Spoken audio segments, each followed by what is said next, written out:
But do you have the eyes to see the good that's going on right now? And Mother Nature is definitely letting herself known at this moment. She's clearing and cleansing. So just like we do, maybe you do, like a spring cleaning in your body or a seasonal cleaning or a fast.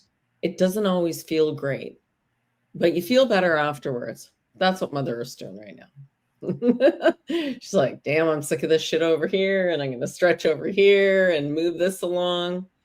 Yeah, absolutely.